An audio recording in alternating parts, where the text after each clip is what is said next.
السلام علیکم ورحمۃ اللہ وبرکاتہ۔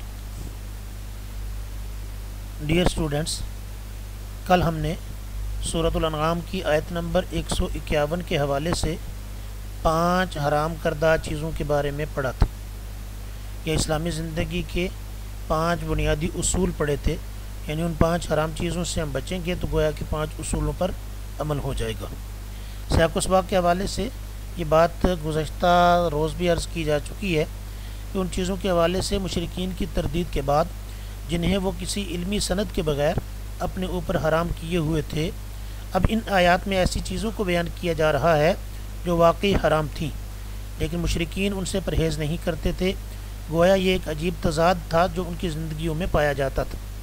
جن گناہوں کو اللہ نے حرام کیا تھا ان میں تو وہ سر سے پاؤں تک ڈوبے ہوئے تھے، اور جن چیزوں کے حرام ہونے پر ان کے پاس کوئی آسمانی اور علمی دلیل نہیں تھی، ان سے بچنے کا بڑا اہتمام کرتے تھے۔ تو ہم نے 5 حرام چیزیں وہ کل کے سبق میں پڑھ لی تھی کہ اللہ تبارک و تعالیٰ کے ساتھ شرک کرنا، والدین کے ساتھ بدسلوکی کرنا، اولاد کو بھوک کے ڈر سے قتل کر دینا، اور بے حیائی کے کام کرنا، ایسے ہی کسی جان کو ناحق قتل کر دینا۔ یہ چیزیں ہم نے کل پڑھ لی تھی۔ آج باقی جو چیزیں ہیں وہ انشاءاللہ آگے ہم پڑھیں گے، یعنی حلال و حرام کے حوالے سے 5 بنیادی ہدایات ہم نے کل پڑھی تھی سورۃ الانعام کی آیت نمبر 151 کے حوالے سے۔ اب آیت نمبر 152 اور 53 کے حوالے سے باقی 5 چیزیں جن سے پرہیز کرنا ضروری ہے، یا 5 بنیادی اصول جن پر عمل کرنا اپنی زندگی میں ضروری ہے ایک مسلمان کے لیے، آج ہم انشاءاللہ اس حوالے سے پڑھیں گے۔ سب سے پہلے آپ کے سامنے آیت نظر آ رہی ہے، آیت نمبر 152، اس کی میں تلاوت کر لیتا ہوں۔ اعوذ باللہ من الشیطان الرجیم، بسم اللہ الرحمن الرحیم۔ ولا تقربوا مال اليتيم الا بالتي هي احسن حتى يبلغ اشده واوفوا الكيل والميزان بالقسط لا نكلف نفسا الا وسعها واذا قلتم فاعدلوا ولو كان ذا قربى وبعهد الله اوفوا ذلكم وصاكم به لعلكم تذكرون صدق اللہ العظیم۔ لفظی ترجمہ پہلے سن لیجئے۔ ولا تقربوا، اور نہ قریب جاؤ، مال الیتیم، یتیم کے مال کے، الا مگر، باللتی، اس طریقے کے ساتھ، ہی احسن، جو اچھا ہو۔ کب تک قریب نہ جاؤ؟ حتیٰ، یہاں تک کہ، جب لوگا پہنچ جائے وہ یتیم، اشدہ، اپنی مضبوطی کو یا اپنی جوانی کو، وہ اوفو، اور پورا کرو، الکیلا، ناپ کو، والمیزانہ، اور تول کو، بالقسط، انصاف کے ساتھ۔ لا نکلف، ہم مکلف نہیں کرتے، ہم پابند نہیں کرتے، نفساً، کسی جان کو، الا وسعها، مگر اس کی طاقت کی حد تک۔ واذا قلتم، اور جب کوئی بات کرو، فاعدلوا، تو انصاف کی کرو، ولو کان، اگرچہ ہو، ذا قربا، وہ قریبی رشتہ دار، یعنی جس کے حق میں یا خلاف بات جا رہی ہے اگرچہ وہ قریبی رشتہ دار ہی ہو، پھر بھی بات انصاف کی کرو۔ وبعہد اللہ، اور اللہ کے وعدے کے ساتھ، اللہ کے وعدے کو، اوفو، پورا کرو۔ ذالکم، یہ باتیں ہیں اے لوگو، وصاکم، وصیت کرتا ہے، تاکیدی حکم دیتا ہے تمہیں بھی ان چیزوں کا، یعنی کون؟ اللہ۔ کیوں؟ لعلکم تذکرون، تاکہ تم نصیحت حاصل کرو۔ یہ لفظی ترجمہ ہم نے کر لیا، اب باب محاورہ ترجمہ دیکھیے۔ اور یتیم جب تک پختگی کی عمر کو نہ پہنچ جائے اس وقت تک اس کے مال کے قریب بھی نہ جاؤ، مگر ایسے طریقے سے جو اس کے حق میں بہترین ہو، اور ناپ تول انصاف کے ساتھ پورا کیا کرو۔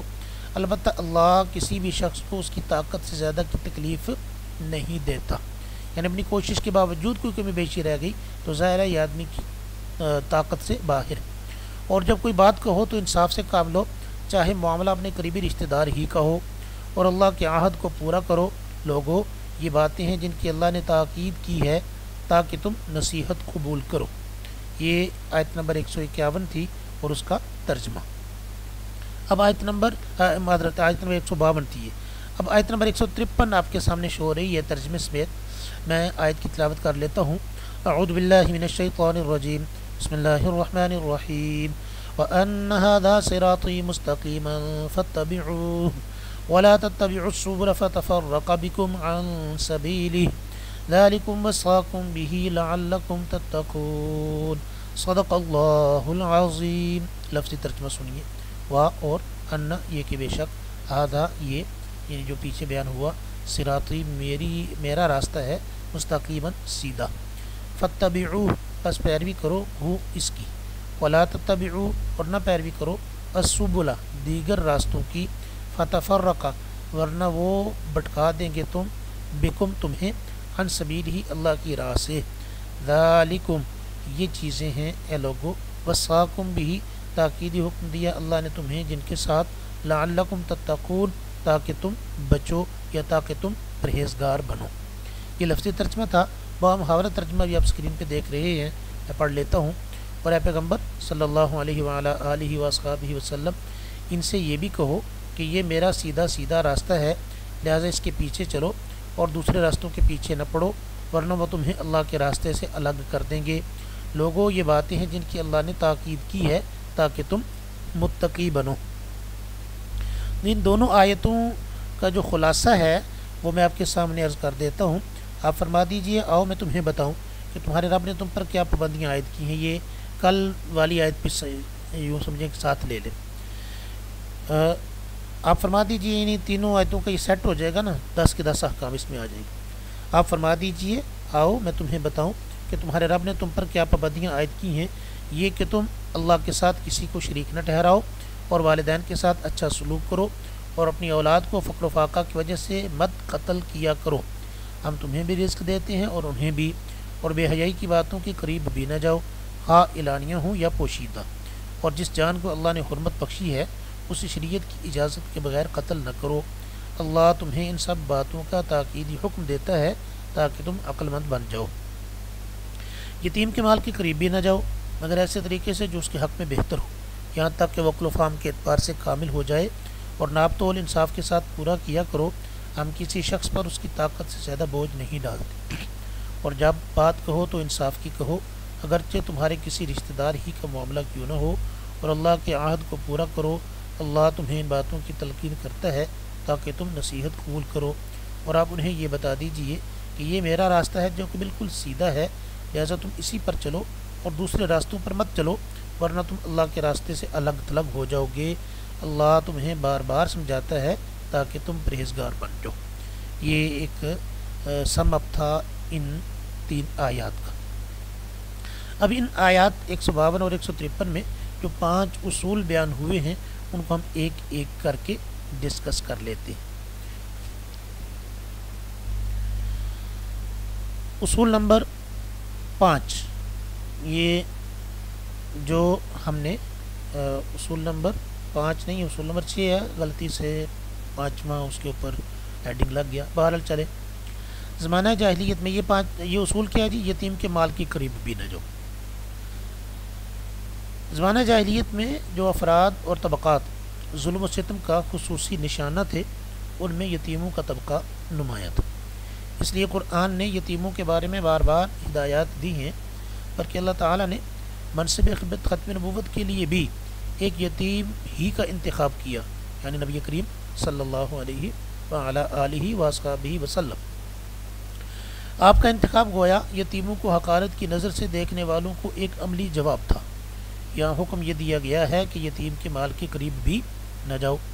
کسی چیز کے قریب جانے سے منع کرنے میں اس چیز کے استعمال یا اس میں تصرف کی ممانعت سے زیادہ مبالغہ پایا جاتا ہے، یعنی استعمال تو رہا ایک طرف، اس کے قریب بھی نہ پھٹکو، کیونکہ اس کے اندر ان اسباب اور وسائل سے نہیں بھی آ جاتی ہے جو اس تک پہنچانے کا ذریعہ بنتے ہیں، اور ان شبہات سے بھی نہیں ہو جاتی ہے جن میں تعویل کا احتمال ہوتا ہے، یعنی کسی بھی حوالے سے کہ یتیم کے مال کو اپنے حق میں استعمال کرنے کا سوچو بھی نہیں۔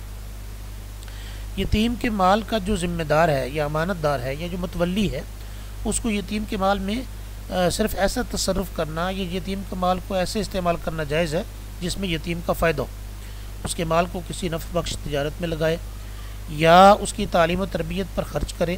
جب یتیم سن رشد یعنی سمجھداری کی عمر کو پہنچ جائے تو اس کا مال اس کے حوالے کر دے۔ سن رشد اسے کہا جائے گا جب وہ جسمانی اور عقلی اعتبار سے کمال کو پہنچ جائے۔ اب یہ سمجھداری کی عمر کون سی ہے، اس کے بارے میں فقہا کے مختلف اقوال ہیں۔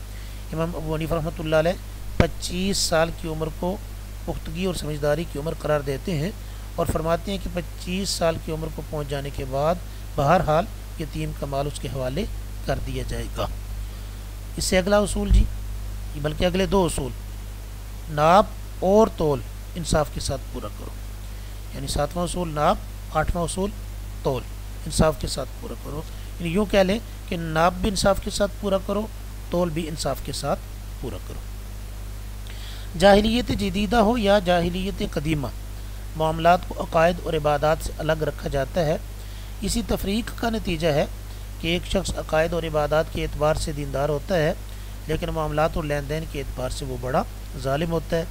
اس ظلم اور زیادتی کے باوجود وہ یہ سمجھتا ہے کہ اس کی دینداری پر کوئی حرف نہیں آتا۔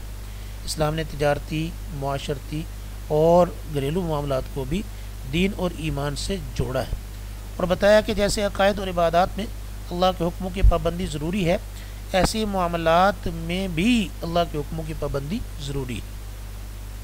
کیونکہ معاملات میں عام طور پر اور ناپ تول میں خاص طور پر احتیاط کے باوجود کمی بیشی کا اندیشہ رہتا ہے، اس لیے فرمایا گیا کہ ہم کسی شخص پر اس کی طاقت سے زیادہ بوجھ نہیں ڈالتے۔ اگر پوری کوشش کے باوجود غیر اختیاری طور پر کوئی ایسی زیادتی ہو گئی جسے عرف میں زیادتی شمار نہیں کیا جاتا تو اس پر پوچھ نہیں ہوگی۔ ناپ تول میں کمی ایک ایسی بیماری ہے جس کی وجہ سے برکت اٹھ جاتی ہے اور ایسی قوم کو رزق سے محروم کر دیا جاتا ہے۔ حضرت عبداللہ بن عباس رضی اللہ عنہما سے روایت ہے کہ جس قوم میں خیانت کا چلن ہو جائے اس کے دل میں رعب ڈال دیا جاتا ہے، جس قوم میں زنا عام ہو جائے اس میں موت کی کثرت ہو جاتی ہے، جو قوم ناپ تول میں کمی کرنے لگے اسے رزق سے محروم کر دیا جاتا ہے، جو قوم حق سے ہٹ کر فیصلے کرنے لگے اس کے اندر قتل و قتال عام ہو جاتا ہے، اور جو قوم وعدہ خلافی کرنے لگے اس پر اللہ دشمن کو مسلط کر دیتا ہے۔ حضرت عبداللہ بن عباس رضی اللہ تعالیٰ عنہما ہی نے ایک موقع پر یہ بھی فرمایا تھا، اے آدمیوں کی جماعت، دو ایسی چیزیں تمہارے حوالے کی گئی ہیں جن کی وجہ سے تم سے پہلے لوگ ہلاک ہو گئے، یعنی ناپ تول میں کمی، ان ناپ ایک اور تول دوسرا۔ قرآن نے اہل مدین کا خاص طور پر ذکر کیا ہے جو حقوق العباد کی ادائیگی میں ڈنڈی مارنے اور ناپ تول میں کمی کرنے کی بیماری میں مبتلا تھے، یعنی یہ اہل مدین حضرت شعیب علیہ السلام کی قوم۔ اس کے ساتھ ساتھ آج کل کے بعض شخصیت پسند دینداروں کی طرح ان کا بھی یہ خیال تھا کہ عبادات کا معاملات سے کوئی تعلق نہیں۔ جب انہیں حضرت شعیب علیہ السلام نے تجارت میں من مانی کرنے سے منع کیا تو انہوں نے مذاق اڑانے والے انداز میں ان سے سوال کیا، اے شعیب، کیا تمہاری نماز تمہیں یہ سکھاتی ہے کہ ہم ان معبودوں کی عبادت چھوڑ دیں جن کی عبادت ہمارے آباء و اجداد کرتے تھے، اور یہ کہ ہم اپنے مالوں میں اپنی مرضی کے مطابق کمی بیشی بھی نہ کیا کر سکیں؟ کیا تمہاری نماز ہمیں یہ اس بات سے بھی منع کرتی ہے؟ مدین والوں نے تو یہ سوال جو تھا وہ مذاق اڑانے کے انداز میں کیا تھا، لیکن قرآن کی تعلیم یہی ہے کہ نماز اگر واقعی نماز ہو وہ انسان کو ہر قسم کی زیادتی، بے حیائی اور برائی سے روک دیتی ہے۔ بہرحال یہ تھا جی ہمارا 7واں اور 8واں اصول۔ آگے 9واں اصول جو ہے وہ یہ ہے کہ بلکہ 9واں اصول، وَإِذَا قُلْتُمْ فَعْدِلُوا، جب بات کرو تو انصاف کی کرو۔ اسلام جو ہے نا یہ عدل اور انصاف کا علم بردار ہے، اسلام نے انصاف کا جھنڈا اٹھایا ہوا ہے۔ بے انصافی کے زمانے میں اسلام عدل کا علم بردار بن کے دنیا میں آیا۔ اسلام زندگی کے ہر شعبے میں عدل کی تلقین کرتا ہے، لیکن بعض مقامات ایسے آتے ہیں جب انسان کے قدم ڈگمگا جاتے ہیں۔ ان مقامات میں سے ایک مقام قرابت داری بھی ہے، جب خون کے رشتوں سے واسطہ پڑے اور ان کے خلاف گواہی، سچائی اور عدل کا تقاضا ہو تو انسان 100 بار سوچتا ہے، یعنی جب خون کے رشتوں سے ان کے خلاف گواہی دینا یہ سچائی اور انصاف کا تقاضا ہو تو انسان سوچ میں پڑ جاتا ہے اور اس کا نفس اسے جھوٹ بولنے کی تلقین کرتا ہے۔ لیکن اسلام کی تعلیم یہ ہے کہ مسلمان کو ہر حال میں حق اور انصاف کی بات کہنی چاہیے، کیونکہ انصاف ہی کسی ملک اور حکومت کی بنیاد اور افراد اور جماعتوں کی بقا کا ذریعہ ہے۔ جس معاشرے میں اقربا نوازی عام ہو جائے اور تعلقات کی بنیاد پر انصاف کا خون کرنے کا رواج چل پڑے وہ معاشرہ زیادہ عرصہ تک قائم نہیں رہ سکتا۔ تو یہ 9واں اسلامی اصول یہ بیان کیا گیا ان آیات میں کہ اذا قلتم فعدلوا، جب بات کہو تو انصاف کی کہو۔ 10واں اسلامی اصول، وبعہد اللہ اوفو، اور اللہ کے وعدے کو پورا کرو۔ یوں لگتا ہے کہ اللہ تعالیٰ نے آخری وصیت ایسی فرمائی ہے جو مستقل وصیت بھی ہے اور پہلی 9 وصیتوں کی دوبارہ تاکید بھی ہے، کیونکہ اللہ کا وعدہ یہی ہے کہ اولاد کو فقر کی وجہ سے قتل نہ کیا جائے، بے حیائی کے قریب بھی نہ جایا جائے، کسی کو ناحق قتل نہ کیا جائے، یتیم کے مال میں ناجائز استعمال نہ کیا جائے، ناپ تول میں گڑبڑ نہ کی جائے، جب بات کہی جائے تو انصاف کی کہی جائے، اللہ کے وعدے کو پورا کیا جائے۔ اس کے علاوہ کتاب و سنت کی تمام احکام پر عمل، عقل اور فطرت سلیمہ کے تقاضوں کی تکمیل اور مختلف معاملات میں انسانوں کے ساتھ کیے گئے وعدے، یہ سب اللہ کے عہد میں شامل ہیں، جسے پورا کرنے کی اللہ تعالیٰ نے قرآن کریم میں بار بار تاکید کی ہے۔ سورہ نحل میں ہے جب تم عہد کرو تو اللہ کے عہد کو پورا کرو۔ سورہ بقرہ میں اہل ایمان کے کئی اوصاف میں سے ایک وصف یہ بھی بتایا گیا ہے، جب وہ وعدہ کرتے ہیں تو اسے پورا کرتے ہیں۔ اسلامی زندگی کے 10 بنیادی اصول بتانے کے بعد اللہ فرماتے ہیں وَأَنَّ هَذَا صِرَاطِي مُسْتَقِيمًا فَاتَّبِعُوهُ، یہی میرا سیدھا راستہ ہے، اس کے مقابلے میں جتنے بھی راستے ہیں وہ سب گمراہی کی طرف جانے والے ہیں، جیسا تم ان راستوں سے بچ کر رہو۔ وَلَا تَتَّبِعُوا السُّبُلَ فَتَفَرَّقَ بِكُمْ عَنْ سَبِيلِهِ، ورنہ یہ راستے تمہیں انتشار اور اختلاف میں مبتلا کر دیں گے۔ نبی کریم صلی اللہ علیہ وسلم نے ایک حدیث میں صراط مستقیم کی وضاحت فرمائی۔ حضرت عبداللہ بن مسعود رضی اللہ تعالیٰ عنہ سے روایت ہے کہ رسول اللہ صلی اللہ علیہ وسلم نے اپنے ہاتھ سے ایک خط کھینچا اور فرمایا یہ اللہ کا راستہ ہے بالکل سیدھا، اور آپ نے کچھ خط اس کے دائیں بائیں بھی کھینچے اور فرمایا یہ وہ راستے ہیں جن میں سے ہر راستے پر کوئی نہ کوئی شیطان بیٹھا دعوت دے رہا ہے۔ پھر آپ نے یہ آیت کریمہ پڑھی وَأَنَّ هَذَا صِرَاطِي مُسْتَقِيمًا فَاتَّبِعُوهُ وَلَا تَتَّبِعُوا السُّبُلَ فَتَفَرَّقَ بِكُمْ عَنْ سَبِيلِهِ۔ یہاں ایک قابل توجہ نقطہ یہ ہے کہ صراط مستقیم کو مفرد یعنی سنگولر اور اس کے مخالف راستوں کو سبل یعنی جمع کے صیغے کے ساتھ ذکر کیا گیا، اس لیے کہ حق ایک ہے اور باطل کے ہزاروں پہلو اور صورتیں، صراطی واحد، سبل جمع ذکر کیا، تو معلوم ہوا کہ حق ایک ہے اور باطل کے ہزاروں پہلو اور ہزاروں صورتیں ہیں۔ صراط مستقیم کی اتباع سے وحدت اور اجتماعیت باقی رہتی ہے، جبکہ اسے چھوڑنے اور اس سے منہ موڑنے سے گروہ بندی اور فرقہ واریت پیدا ہوتی ہے۔ یاد رہے کہ کتاب و سنت کے دلائل پر مبنی اختلاف اور چیز ہے، اور ضد اور عناد کی بنیاد پر کھڑے کیے جانے والے فرقے دوسری چیز ہیں۔ دلیل کی بنیاد پر اختلاف کرنے والے کا دل کشادہ ہوتا ہے، جبکہ صاحب عناد کا دل انتہائی تنگ ہوتا ہے، وہ اپنے سوا کسی کو برداشت نہیں کر سکتا۔ ان آیات میں یہ جو آیات آئی ہیں نا، 3 آیتیں، سورہ انعام کی آیت نمبر 151، 52 اور 53، ان تینوں آیتوں کا یعنی کل کے سبق اور آج کے سبق کا نچوڑ یا اس سے جو ہمیں اسباق حاصل ہوتے ہیں وہ میں ایک مرتبہ آپ کے سامنے دہرا دیتا ہوں۔ ان آیات میں ایسی 10 وصیتیں ذکر کی گئی ہیں جن پر دنیا اور آخرت میں انسان کی خوش بختی کا دار و مدار ہے۔ ان 10 وصیتوں کی زد جاہلیت قدیمہ پر بھی پڑتی ہے اور جاہلیت جدیدہ پر بھی، کیونکہ آج کا ماڈرن انسان بھی مختلف قسم کی شرک میں مبتلا ہے، اس کے دل سے والدین کی عظمت کا خیال نکل چکا ہے، خاندانی منصوبہ بندی جیسے پرکشش ہتھیار سے قتل اولاد کا سلسلہ جاری ہے، اس کے نزدیک انسان اور انسانی زندگی کا کوئی احترام نہیں۔ امریکہ اور یورپ کے روشن خیالوں نے عراق اور افغانستان میں کلمہ گو مسلمان مردوں اور عورتوں پر جو مظالم ڈھائے ہیں، مشرکین مکہ تو اس کا 10واں حصہ بھی تصور نہیں کر سکتے تھے۔ عورت کی بیماری جیسی وجوہ کی بنیاد پر اولاد میں وقفہ کے لیے کوئی مناسب صورت اختیار کرنا جائز ہے، مگر صرف غربت کے اندیشے سے منع حمل کے طریقے اختیار کرنا جائز نہیں۔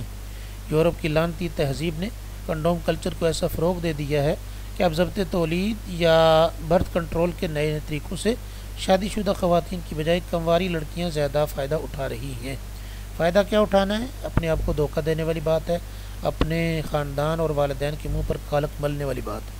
اور اب تو ابارشن کی وبا عام ہو گئی ہے، یہ کھیل سرکاری ہسپتالوں میں بھی جاری ہے اور پرائیویٹ اداروں میں بھی۔ خاص طور پر حمل گروا دینا جرم پر پردہ ڈالنے کے لیے کیا جاتا ہے۔